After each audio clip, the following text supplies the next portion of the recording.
तो भाई और बहनों, बहुत बड़ी दया, बहुत बड़ी मेहर पूज्य गुरुदेव भगवान की, जो परमपिता परमेश्वर जी ने आप और हमारे ऊपर ऐसी असीम रजा की है जिसका भाई और बहनों शब्दों में कोई गुणगान नहीं किया जा सकता है। ये तो हम सबको पता है कि हम सतलोक से बिछुड़कर इस काल के बहकावे में आकर इस 21 ब्रह्मांड में आकर अपना कर्म भोग रहे हैं। उस कर्म की हम सजा भोग रहे हैं जो कर्म हमने सतलोक में बेवकूफ़ी में किया, तत्व ज्ञान के अभाव में किया। क्योंकि कजोड़ जी, बहुत सारे भाई बहन सवाल खड़े कर देते हैं, क्या सतलोक में भी तत्व ज्ञान नहीं है? बिल्कुल। तो सतलोक में तत्व ज्ञान नहीं है भाई और बहनों।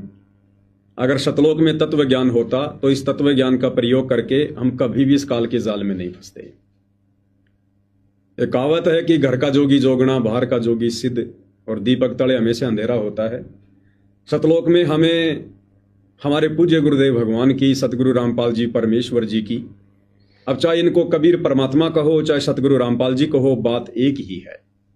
जैसे यही कबीर परमात्मा जब सतयुग में आए तो सतसुकृत ऋषि के नाम से आए, त्रेता में आए तो मुनिंद्र जी के नाम से आए, द्वापर में आए तो करुणामय जी के नाम से आए, 650 साल पहले आए तो कबीर जी के नाम से आए, उसके बाद 300 वर्ष पहले आए तो आदरणीय गरीबदास जी के नाम से आए, वर्तमान में सतगुरु रामपाल जी के नाम से आ गए। तो शक्ति वही है, केवल नाम अलग अलग है। बिल्कुल बिल्कुल। तो चाहे इनको कबीर भगवान को हो चाहे सतगुरु रामपाल जी को हो, बात एक ही है। तो हम मंदबुद्धि लोगों ने, हम बेवकूफ़ लोगों ने सतलोक में बहुत बड़ी गलती कर दी थी।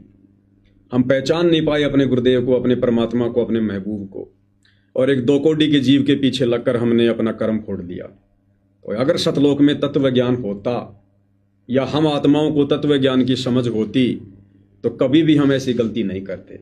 बिल्कुल सही। जहां हम सर्व सुविधा अपने परमपिता परमेश्वर के भंडारे से ले रहे थे, बिल्कुल सर्व सुख थे वहां पर। यहाँ हम एक 4 व्हीलर गाड़ी के लिए मारे मारे फिरते हैं, ले लेते हैं तो फिर जो किस्तों वाले हैं वो पीछे पीछे भटकते रहते हैं। बिल्कुल बिल्कुल। वहाँ हमारे बड़े बड़े महल, गुरुदेव सत्संग में कहते हैं कि बच्चों, जितनी बड़ी ये पृथ्वी है इससे बड़े बड़े तो एक एक आत्मा के वहां पर महल हैं। महल है, बिल्कुल। उनके आगे बड़े बड़े गार्डन हैं, तुम्हारे पर्सनल विमान खड़े हुए हैं। ऐसी सुख सुविधाओं को ठोकर मार के त्याग कर, और हम अपने जैसे एक 2 कोडी की आत्मा, जिसको वर्तमान में काल कहते हैं, उसके चक्कर में फंसकर हमने अपने कर्म फोड़ लिए। अगर तत्व ज्ञान होता, हमें समझ होती, हम कभी भी ये गलती नहीं करते। बिल्कुल। तो हमें वो तत्व ज्ञान समझाने के लिए परमपिता परमेश्वर कबीर जी वर्तमान में सतगुरु रामपाल जी के नाम से प्रकट होकर अपनी पहचान करवाने के लिए, अपनी महिमा को समझाने के लिए कि परमात्मा कितनी अनमोल वस्तु है। बिल्कुल। और परमात्मा से दूर होकर, गुरु कहिए चाहे परमात्मा कहिए, एक ही बात है, क्योंकि वो परमात्मा कबीर जी ही हमारे गुरु बनकर हमारे को सतलोक जाने का मार्ग बताते हैं। सही कि भाई अपने परमात्मा से दूर होकर, अपने सतगुरु से दूर होकर कभी कोई सुखी नहीं रह सकता है। चूंकि अब ये बात हमें बखूबी समझ में भी आ चुकी है। बिल्कुल। और अब हम सतलोक जाने के बाद वो गलती नहीं करेंगे जो गलती हमने कभी की थी। बिल्कुल। क्योंकि ये गलती अब हम यहीं पर नहीं कर सकते। अब हमें पता चल गया सृष्टि रचना के माध्यम से। सही बात है। अब ये काल हमें चाहे कितना ही भटकाने का प्रयास करे, ये काल चाहे फिर से यहां पर एक पैर पे खड़ा होकर तब करने लग जाए।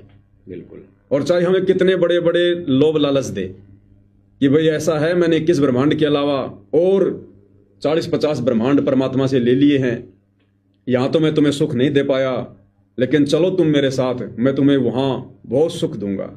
क्या आज हम इस काल के बहकावे में आ जाएंगे? बिल्कुल नहीं। तत्व ज्ञान होने के बाद तो ऐसी गलती कोई जीव कर ही नहीं सकता। तो ये तत्व ज्ञान हमें वर्तमान में परमात्मा ने करवाया है। बिल्कुल।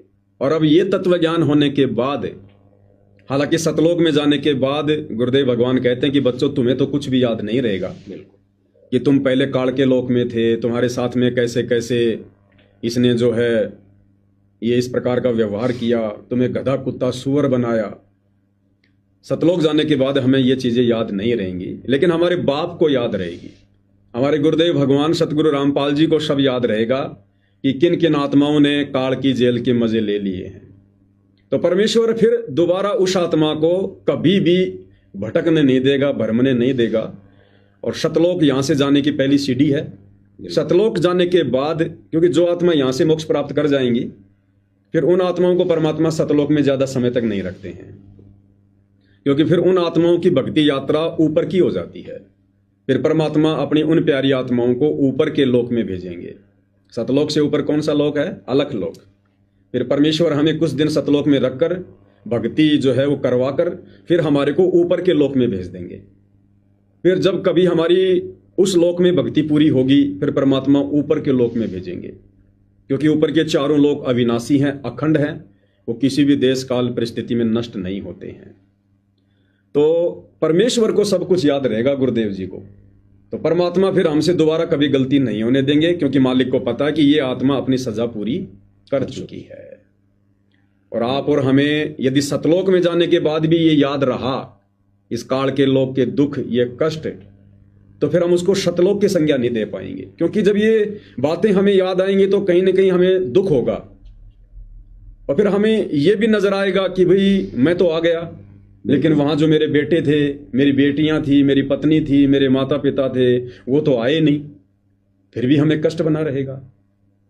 जैसे गुरुदेव हमें एक छोटी सी कथा सुनाते हैं महाभारत की, कि जिस समय महाभारत के युद्ध के बाद पांचों पांडव हिमालय में जाके तपस्या करके और जब वो स्वर्ग को गए, तो जो युधिष्ठिर था वो काफी धर्मात्मा था, उसको तो स्वर्ग में जगह दे दी। बिल्कुल। बाकी जो चार पांडव थे, जो कुंती थी, उनको ठोक दिया नरक के अंदर।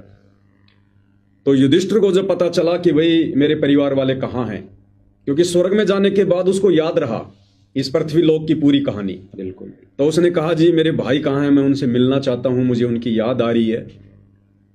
तो धर्मराज ने कहा कि भाई वो अब तेरे भाई नहीं हैं, तुम तो केवल एक फिल्म बनाने गए थे, वो फिल्म का काम पूरा हो गया, अब कोई किसी का भाई नहीं है।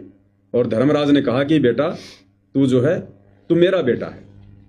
उसने कहा जी नहीं, क्योंकि इस पृथ्वी लोक पर रहते सहते वो मोह बन गया था, प्यार हो गया था उस परिवार में। बिल्कुल। तो उसने कहा कि नहीं जी मैं तो अपने भाइयों से मिलूंगा।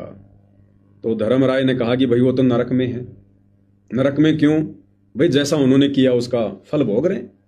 तो कहा कि नहीं मेरे को मिलाओ। तो एक सैनिक को भेजा, दूत को, वो नरक में लेकर गया और देखा कि वो तो कष्ट भोग रहे हैं। अब अपने परिवार वालों को कष्ट भोगता देखकर युधिष्ठिर के मन में भी वो एक कष्ट उमड़ पड़ा, अंदर से दुखी हो गया और कहा कि या तो मुझे भी नरक में रखो या इन सबको नरक से बाहर निकालो। तो कहने का मतलब है, अगर हमें इस गंदे लोक की याद, जो असहनीय कष्ट हमने यहाँ अपने परमपिता से विश्वासघात करके भोगे हैं, अगर हमें सतलोक में याद रहे तो फिर हमें कहीं ना कहीं दुख होगा। फिर बिल्कुल हमें कहीं ना कहीं परेशानी होगी, हमें याद आएगी। और सतलोक में कहते हैं कि वहां तो दुख नाम की चीज नहीं है, वो तो सुख का सागर है, वहां तो लहर की मेहर अनवरत बरसती रहती है। बिल्कुल। तो कहने का मतलब है, जैसे हमें अपना पिछला जन्म याद नहीं है, हम पिछले जन्म में कहाँ थे, किस घर में थे, किस धर्म में थे, किस जाति में थे, किस देश में थे, और हम किन उन परिस्थितियों में थे, दुख में थे या सुख में थे, हमें पिछला जन्म कुछ भी याद नहीं है। बिल्कुल। अगर हमें पिछला जन्म याद आ जाए तो तमाम वो घटनाएं हमारे दिमाग में घूमने लगेंगी। बिल्कुल। हो सकता है हमारा मोह, हमारा प्रेम, हमारे उन पोतों में, हमारे उन बेटों में, उस संपत्ति में जिसको हम जोड़ जोड़ के छोड़ के आए थे, कहीं ना कहीं हमारा मोह उनमें व्याप्त होगा, हम दुखी होंगे। बिल्कुल।